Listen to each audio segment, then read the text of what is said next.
2 de abril, un día más que importante para toda nuestra Argentina, y es por eso que, como lo habíamos adelantado hace minutitos nada más, estamos aquí con la visita de Ricardo Flores, quien es parte de la Asociación de Veteranos de Guerra de aquí de la ciudad de General Roca, Río Negro, y a quien le agradecemos su visita porque, bueno, estamos ahí a poquito de realizar el acto que se hace cada 2 de abril, ¿no? ¿Cómo le va, Ricardo? Bienvenido. Bueno, buenos días y bueno, para mí es un orgullo estar por primera vez en nuestra nueva casa de Radio Show CDC y bueno, acá de la Casa de la Cultura, que tanto le debo yo a esta casa, porque cuando iniciamos lo que es el Centro de Documentación Histórica y el relevo de mis funciones, desde la docencia, pusimos este centro acá en esta casa, que me abrieron las puertas, así que yo agradecido a Casa de la Cultura y bueno, ustedes... bueno, me imagino que tendrán un gran orgullo porque esta casa tiene historia, así que sí, gracias por invitarme. Bien, y hablando de la historia, ¿no? ¿Cómo se recibe este nuevo año, este nuevo día, este nuevo 2 de abril? Para vos en lo personal y me imagino también que cómo lo vivís en lo colectivo. Bueno, en lo personal siempre se cruzan las emociones, ¿no? Un poco de tristeza por lo que sucedió, porque ¿quién no quiere aquellos que tuvimos la oportunidad de levantar las armas en defensa de la patria, devolverle a la patria o al pueblo argentino una victoria, y sin embargo volvimos con las manos vacías? Pero un gran orgullo de haber sido parte de esa página histórica, pero también una desación, porque después de 42 años creo que hemos cometido muchos errores. Los gobiernos nacionales no fueron realmente desde Cancillería fehacientes y que lo único que se ha generado es que Gran Bretaña siga avanzando sobre los territorios del Atlántico Sur, ¿no? Sobre todo en las Islas Malvinas, islas del Atlántico Sur, Sandwich, Georgia, y obviamente en esta nueva embate que nosotros decimos, en esta nueva ataque, agresión, de la visita del canciller David Cameron, donde no solamente venía a buscar votos, porque se pronunciaba ahora para la nueva campaña que está haciendo para el 2025, obviamente pretende ser candidato de nuevo, y primer ministro, y obviamente buscando afianzar la posibilidad de crear un puerto de aguas profundas en las Islas Malvinas con proyección a la Antártida, claro, sumado a lo que lamentablemente venimos denunciando nosotros, el rechazo y el repudio de la extensión de un área protegida sobre alrededor de las islas Georgia y Sandwich, de área protegida de pesca, donde realmente ellos consideran área protegida para preservar los recursos naturales, pero en realidad le están prohibiendo a la Argentina que dentro de la jurisdicción del mar argentino, de las 200 y 350 millas marítimas que ya las Naciones Unidas otorgó a la Argentina, se le esté prohibiendo la navegación y la posibilidad de pescar en esos sectores, siendo que Gran Bretaña no es, las Islas Malvinas no tienen un Estado independiente y no tiene derecho a poder pronunciarse sobre eso. Bien, esto que comentás y detallás, ¿no? Digo, ¿cómo es volver a estar ahí firme, ¿no? Porque me imagino que, decías vos, es una fecha súper especial, se han vivido hay muchas historias que se han compartido con la comunidad, con la sociedad, de aquella época, de lo que pasó en Malvinas, pero sin embargo, muchos, y sí, una gran cantidad de ustedes, de veteranos, de excombatientes, siguen, digamos, en la actualidad, peleando justamente por esa soberanía, por esa reivindicación, ¿no? De que las Malvinas son argentinas. Nosotros los veteranos de guerra hemos sido los únicos que hemos llevado la bandera de la causa nacional Malvinas. Sí. Hoy no estaríamos hablando de Malvinas si no fuera por la lucha constante de los veteranos de guerra en todo el país, en cada rincón, a lo largo y a lo ancho. Desde la provincia de Río Negro nosotros tenemos la suerte de conformar un equipo a través del director provincial de Veterano de Guerra, que es Rubén Pablo, que está en Bariloche, sí, radicado en Bariloche, Jorge Torres en Viedma, el delegado de Viedma, quien les habla acá de Ricardo Flores, el delegado de General Roca, y también se suma Hugo Escobar como delegado de Chipoleti. Pero a su vez también las organizaciones de veteranos de guerra en cada localidad, que mantienen la presencia, mantienen vigente el tema de la causa, no solo con la disertación en las escuelas. Acordate que nosotros hacemos todos los años las campañas solidarias, sí, y ahí tenemos en Chipolete a Víctor González con su agrupación Ara General Belgrano, Jorge Jiménez, que lidera nuestro grupo acá de las campañas solidarias y lo pone vigente y lo hace visible a los veteranos de guerra a través de los medios y una acción solidaria. Pero a su vez también nosotros venimos trabajando en lo que es la causa nacional para que se ponga en conocimiento no solo la cuestión del conflicto bélico, cuál es la historia que enmarca estos 500 años de historia,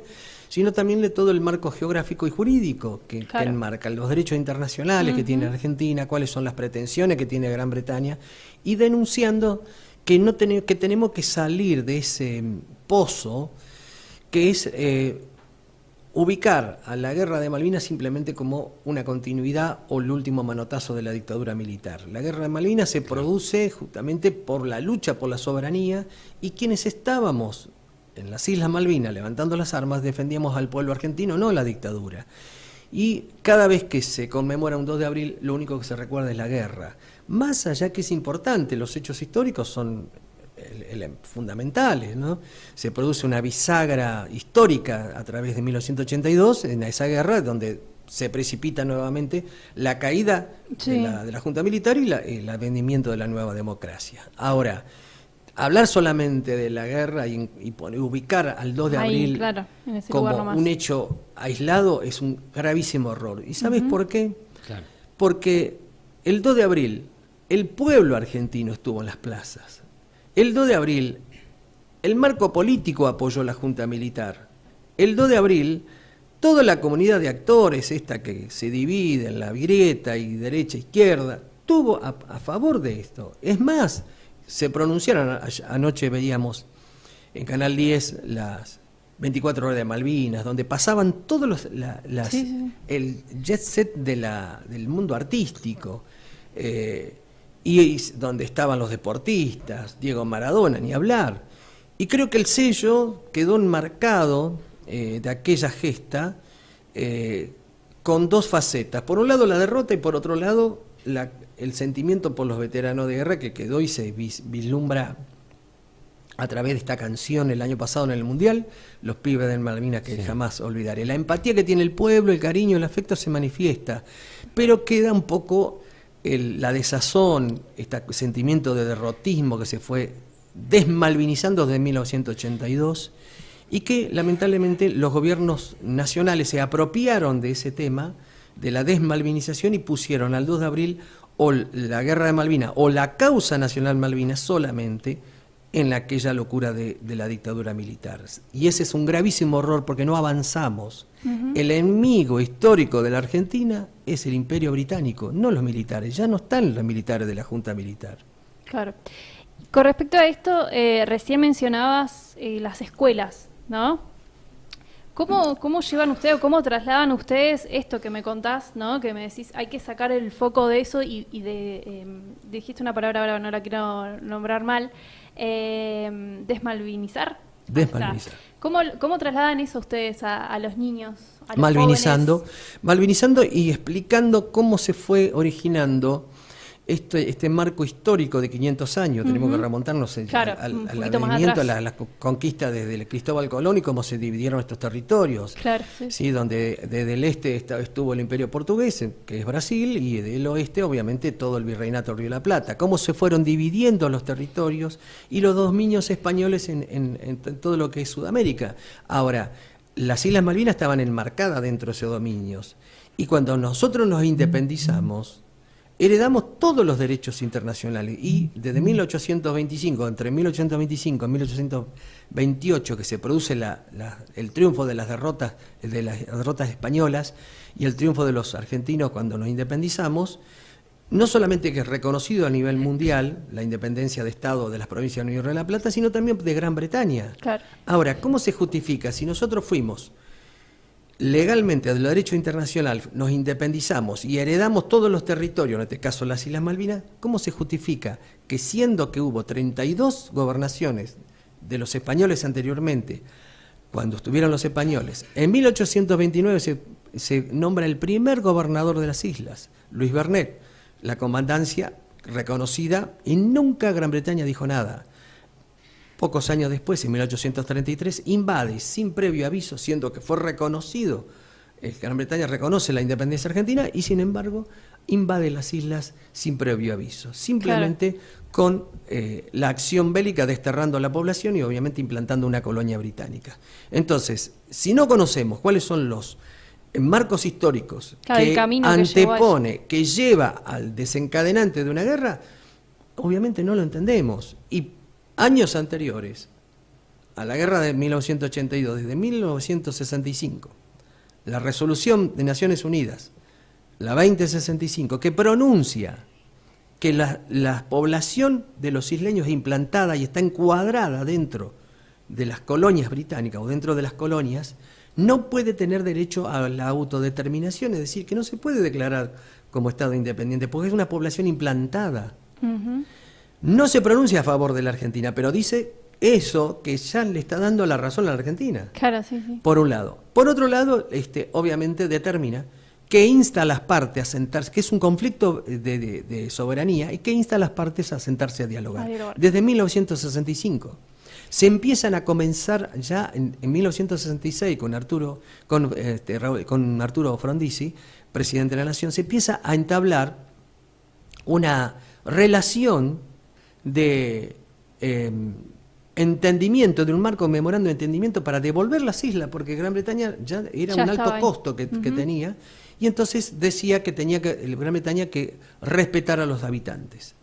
Y de alguna manera Argentina tenía que dar señales. Y en la década del 70, del 71, 72, 73, se empieza a construir la pista de aterrizaje, se pone una línea aérea del Estado, la ADE, y entre los vuelos que hacía entre Río Gallegos y las Islas Malvinas, para los habitantes que se puedan asistir, y obviamente se comienza a mandar las docentes, maestras, que eran bilingües y obviamente se abren las escuelas primarias y secundarias.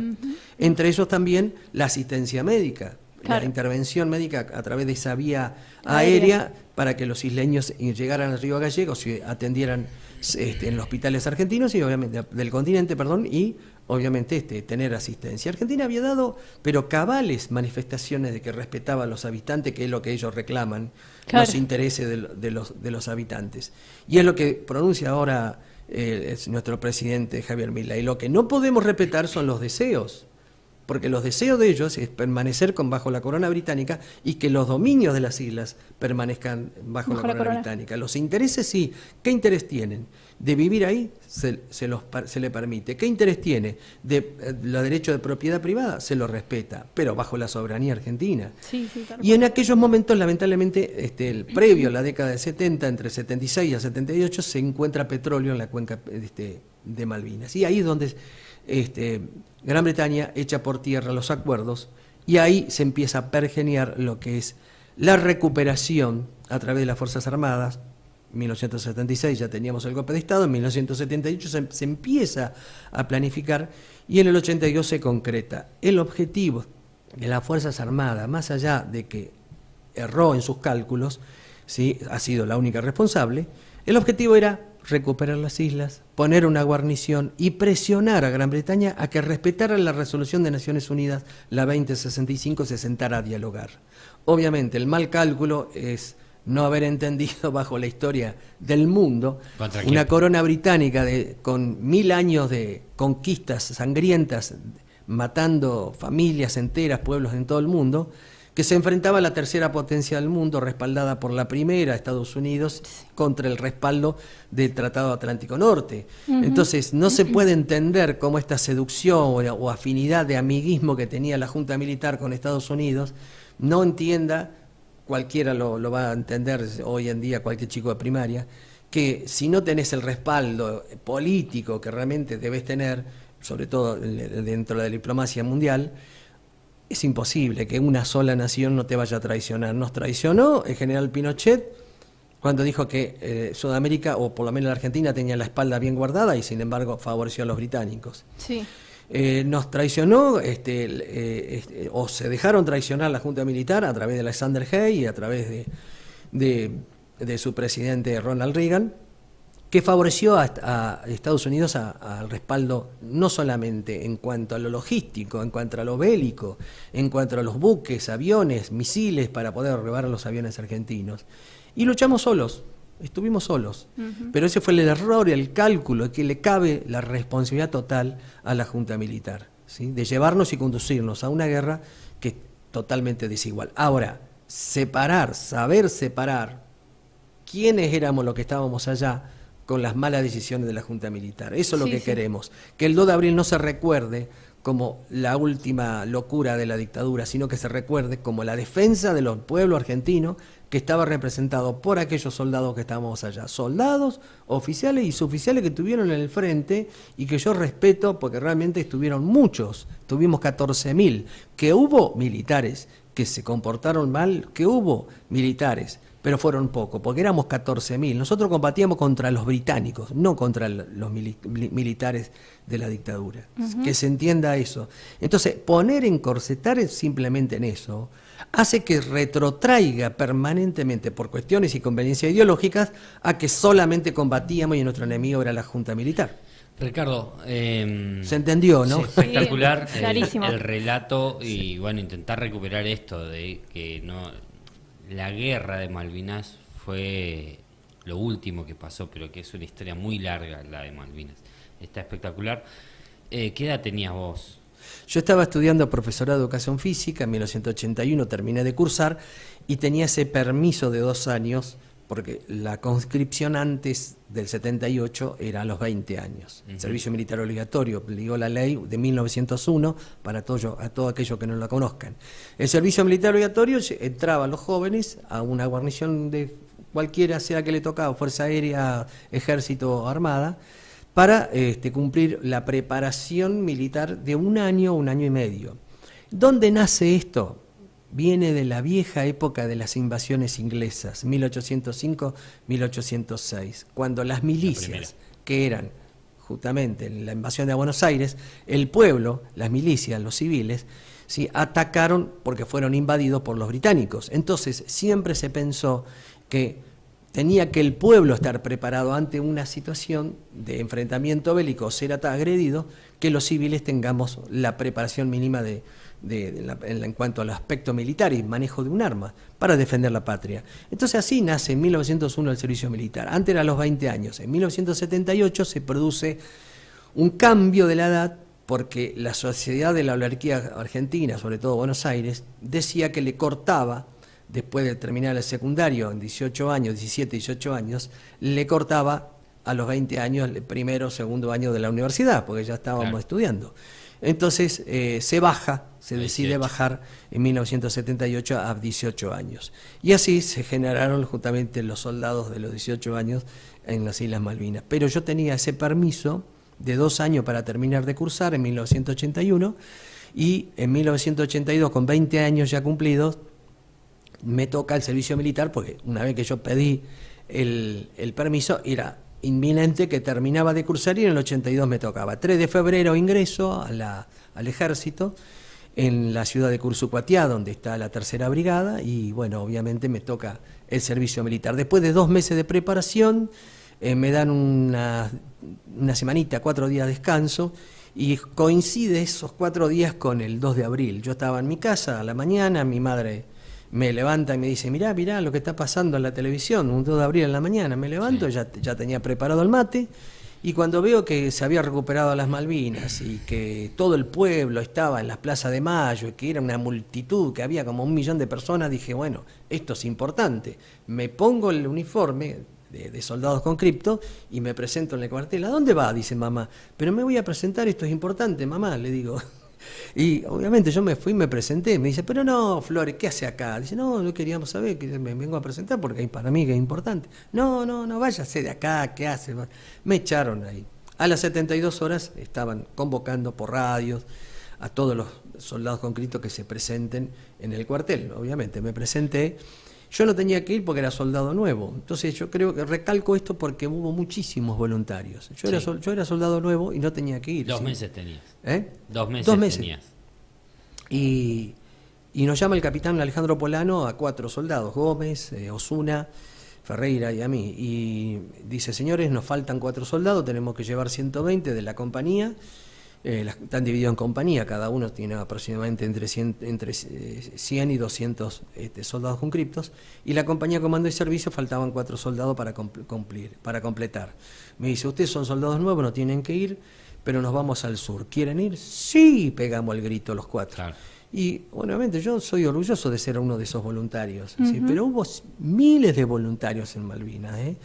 Muchos de las Fuerzas Armadas, tanto oficiales como suboficiales, no se los obligó.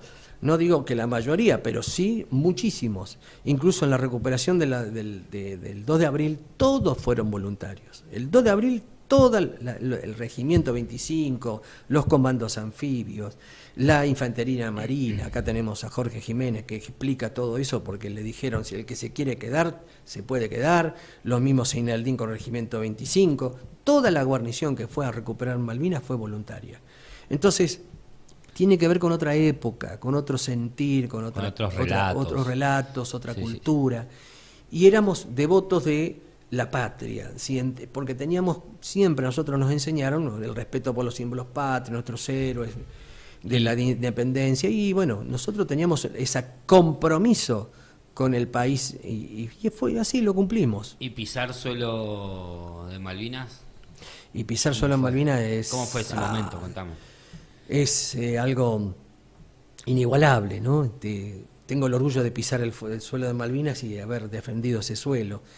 Y para mí me queda como una historia guardada por dentro, que la acaricio y que me siento cada vez más orgulloso por lo que estamos haciendo en esta lucha de la causa nacional Malvinas. Nosotros no nos quedamos simplemente con este recordatorio de las trincheras. Salimos, yo siempre digo, todos los veteranos deberíamos salir de la trinchera, dejar los recuerdos atrás y luchar por la causa nacional. Los fundamentos geográficos, históricos, jurídicos, difundirlos, enseñarlos, por eso... Río Negro. ¿Has regresado? Perdón. No regresé y no voy a regresar. Yo tengo principios morales muy fuertes, muy marcados, así como fui voluntariamente porque consideré que defendíamos nuestro territorio. Hoy considero que yo no voy a pisar Malvinas. Bueno, si mi alma se va, no importa. Pero no voy a pisar Malvinas mientras haya una bandera británica. Mientras esté el emblema... apenas pisas el aeropuerto te encontrás con no solo un aeropuerto, sino toda una base militar de la OTAN y las banderas británicas. Yo no pienso hacerlo. Pero respeto a todos aquellos que van, obviamente. Por supuesto. Claro. Sabemos que te tenés que ir porque está el acto ahora a 10:30. Sí, 10:30 arranca, ¿no? Te hacemos la última pregunta y tiene que ver más con el contexto actual. ¿Qué sentiste vos como excombatiente cuando, quien es hoy nuestro presidente en su momento... habló muy bien de Margaret Thatcher? Sí. Y para ir cerrando, ¿no? Sí. Te hago dos en una. ¿Cómo ves hoy estas relaciones internacionales del gobierno nacional y lo que pasa con el acto de Malvinas que se suspendió? El histórico desfile de Malvinas. El desfile de Malvinas que se pretendía hacer a través de Nicolás Cancelseo, que fue nombrado como director de la gesta de Malvinas, se suspende por no solo situaciones económicas, que son lógicas, me parece que es lo que yo dije de en principio, es una locura hacer un desfile masivo, más con las condiciones de la edad que tienen muchos veteranos impedidos, y genera obviamente un costo muy alto para poder atender a los veteranos de guerra, sobre todo a aquellos que están ya maduros, adultos y enfermos, por un lado. Por otro lado, el costo que genera eso y en momentos tan críticos, pero por otro lado, no es el momento adecuado políticamente, ¿sí? Obviamente, creo que iba a haber posiciones encontradas y manifestaciones de repudio que yo quiero. Si el pueblo argentino nos abraza en un desfile, en un homenaje, bienvenido sea, pero en un momento de paz, en un momento de que realmente todos nos sintamos emocionados, acariciados, que sea una caricia al alma y no una confrontación de cuestiones ideológicas, que nosotros no tenemos nada que ver, por un lado. Por otro lado, sabida cuenta es de la campaña que ha hecho Javier Milei, el presidente de la Nación, con respecto al tema de Malvinas, que ha sido un gran admirador de Ronald Reagan, de Margaret Thatcher, de Winston Churchill. Y bueno, y para nosotros obviamente que nos duele que sea un gran admirador de quien ha sido la criminal de guerra al hundir el crucero General Belgrano y a mandar a atacar la flota a todas las guarniciones de las posiciones en Puerto Argentino. Pero yo creo que el discurso y las chicanas que utiliza son muy de barrio, ¿no? Porque creo que esas chicanas las dice para la oposición o para lastimar, y no se conoce profundamente. En este momento está el presidente de la Nación en un acto junto con la vicepresidenta, que es hija de un veterano de guerra. Veremos qué es lo que dice, veremos en qué se manifiesta. Pero yo le pregunto a ¿ustedes conocen la política, el proyecto, el programa de política internacional que tiene sobre la soberanía argentina? No. Nadie la conoce. Entonces, creo que es una deuda que tiene el presidente de la Nación con todos los argentinos, que a través de su Cancillería, que también ha demostrado inmadurez y algunas ridiculeces, creo que se tiene que manifestar y decirlo a todo el pueblo argentino. Es una deuda que tiene. ¿Qué es lo que va a hacer con las Islas Malvinas? ¿Qué es lo que va a hacer sobre el reclamo de la soberanía? ¿Qué es lo que pretende hacer con los recursos naturales? Y se tiene que aclarar que el pueblo argentino, a través de su disposición transitoria primera en la Constitución Nacional, dice que es una pronunciación irrenunciable e imprescriptible. Así que, y es un objetivo común para el pueblo argentino. Así que la soberanía no se negocia y los recursos naturales tampoco, porque los recursos naturales son la soberanía. Así que esperemos que nuestro presidente pueda explicarnos, y yo creo que le vamos a exigir que nos dé una explicación de qué es lo que va a hacer con la soberanía de las Islas Malvinas, isla del Atlántico Sur, sector antártico y mar correspondiente. Bien, Ricardo, bueno, te agradecemos mucho que te hayas hecho este tiempo en medio de lo que va a ser el acto de este 2 de abril, así que muchísimas gracias. Invitamos a toda la gente de 10:30 ahí en el memorial de la Gesta Malvina en San Juan y Artigas. San Juan y Artigas, ahí estamos, así que me estoy yendo para allá, y simplemente agradecerles a ustedes y agradecerles siempre en memoria de Omar Sirialdín. Realmente para mí un gran amigo, alguien que me abrió las puertas de Radio Show en su momento, y bueno, realmente muy agradecido. Nos posicionó y nos dio difusión desde 1983, cuando se crea Canal 10, y bueno, claro, siempre, Omar siempre fue un muy malvinero, así que gracias. Hoy está su hijo que lo representa, así que gracias, un gran cariño para esta radio. A usted también, así que muchísimas gracias. Gracias.